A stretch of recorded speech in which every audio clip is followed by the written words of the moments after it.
Good morning, happy Monday. How are you? I was having a bit of trouble getting on there. Today, I'd like to talk to you about what's impossible, what looks impossible to you.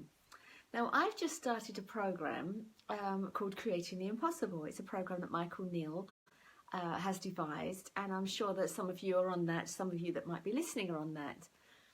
So creating the impossible, when I first started to think about this, and I had kind of looked at it before, but when I started to think about this, I was thinking, well, how do you create something that's impossible?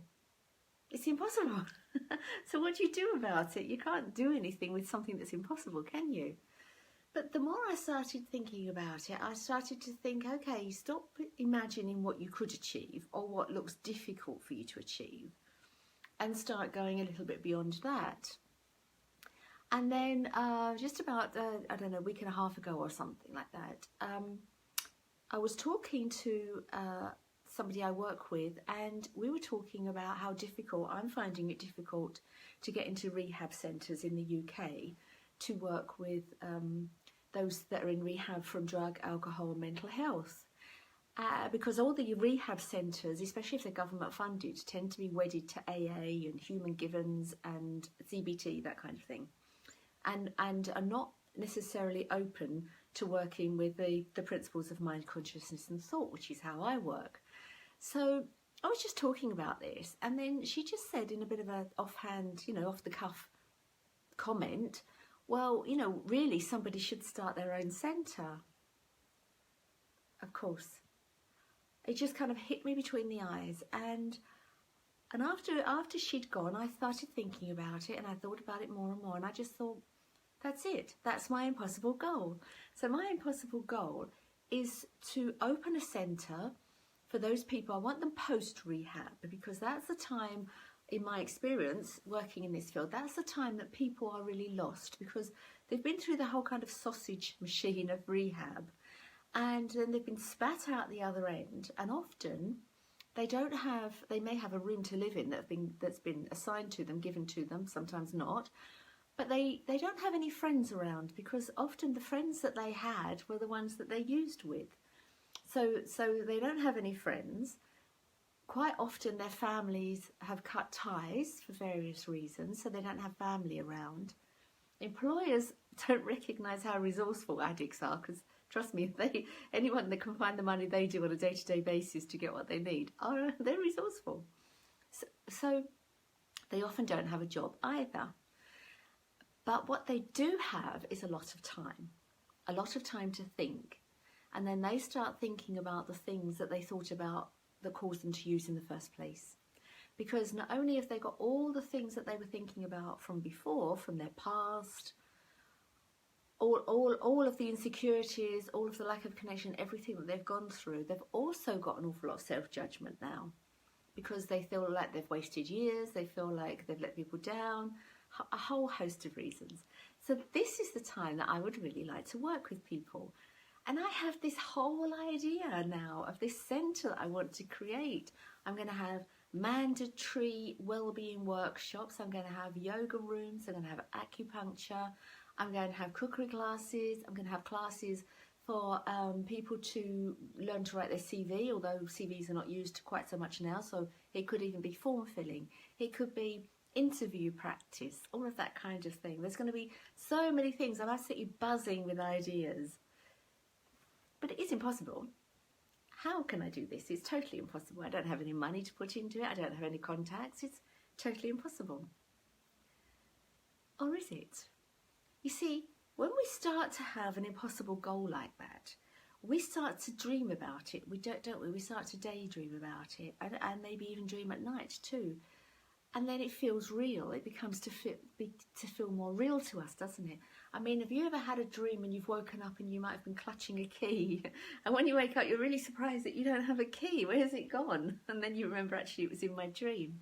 Well, that's a bit like this. The more I start to play with the idea, the more I'll have ideas, and the more I am likely to take steps towards it. Now, the wonderful thing about creating the impossible is that it is impossible. So you don't have to have so much on it. It's not like, oh, I have to get this done. What am I going to do next? What am I going to do next? What am I going to do next? You don't have to get into a whole head full of thinking about it, because after all, it's impossible. So I'd just like to kind of just ask you to think about, what kind of things do you think are impossible? What would you say that holds you back? Because in the closed Facebook group that goes with the Creating the Impossible program, Michael Neal asked people about their insecurities, and there are reams and reams and reams of posts about what they think is holding them back. And it can be things like procrastination.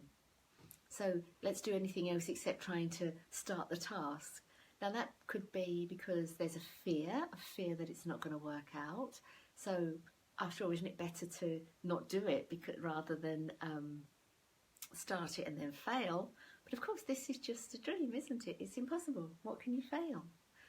But the procrastination part really does get people, because attached to procrastination could be when you want to do something perfectly. So, you know, perfectionism comes into it. And if you can't do it perfectly, then let's not start it. And of course, there's the fear of what people might think. Well, if you think that you know what people are thinking, let me tell you, that is impossible. So you can let that one go. But there's the fear of keeping small, isn't there? There's the thoughts of who am I? That one comes up a lot, you know. Who am I? Who am I to say I could do this? Who are you not? There are things like funding. You know, this is one that I'm thinking about with mine. I'm thinking, well, how will I raise funding? Well, right now I don't know. And isn't that amazing? Isn't that wonderful? Because that opens a whole new realm of the unknown, doesn't it, for me to explore. So I'm not going to be held up by what I think I can't do, because right now I don't know what I can't do. So I do get it with funding. I mean, money is a big thing that holds people up. And I may have told some of you this story before, but in 2009, I decided I wanted to hire a coach for a year. I wanted to be his apprentice. And so I thought about this, and it really did look impossible, because at that time I had not long, just a few months before, I had sold my house and downsized to somewhere smaller so I could clear some debts and have a smaller mortgage. So it wasn't as if I had any spare money, because I certainly didn't. And then I thought about this. I thought about being this coach's apprentice, and I got more and more excited about the idea, and it seemed more and more possible, apart from the cost, because that was prohibitive. That just was impossible. So the cost at the time in 2009 was to £23,000. Now for me, that was a huge amount back then. It's a huge amount now. It was impossible, totally impossible. But the more I thought about it, the more I decided I was going to make it possible. And I couldn't even begin to understand how. But I did. I found a way to remortgage my house, the one that I'd only just moved into a few months before. And I hired this coach for a year. Now this coach was Jamie Smart, and I thought I was hiring him because I was in the NLP world, and I thought that he would be a great coach for me because he was one of the top NLP trainers in the country. But actually he was just getting into the principles because he had hired Michael Neal as his coach. Goes round and round, doesn't it? So how lucky was I? I mean, how absolutely fortunate was I that I got started to learn about the principles in 2009, when I thought I was going in a different direction, because that's the unknown, isn't it? Now, I really believed that finding that money to hire Jamie was impossible. And then it turned out not to be. So if you think about your life, I mean, how many impossible things have you already done? It could be something as what appears to be quite as small as going to a yoga class. Because if you have trouble getting up from a comfy chair or touching your toes, it might seem totally impossible to do a yoga class. But if you think about it, there must be so many things in your life that at one point looked to be impossible that you've achieved. It could be moving away from the area that you grew up in. It could be moving to another country. It could be starting your own business. It could be 1,000 different things. If you wanted to conceive a child and you went through IVF and then you got pregnant, that would have seemed impossible at one point. So I'd just like you to have a little think about what you've already done in your life, what you've already achieved that looks impossible or looked impossible back then. And how many things would you like to do that look impossible? What looks impossible to you right now? Remember, this is just something to play with. It isn't a hard goal that you've got to get to. You don't have to get to it at all. But it could be something that you really would like to do that right now looks impossible.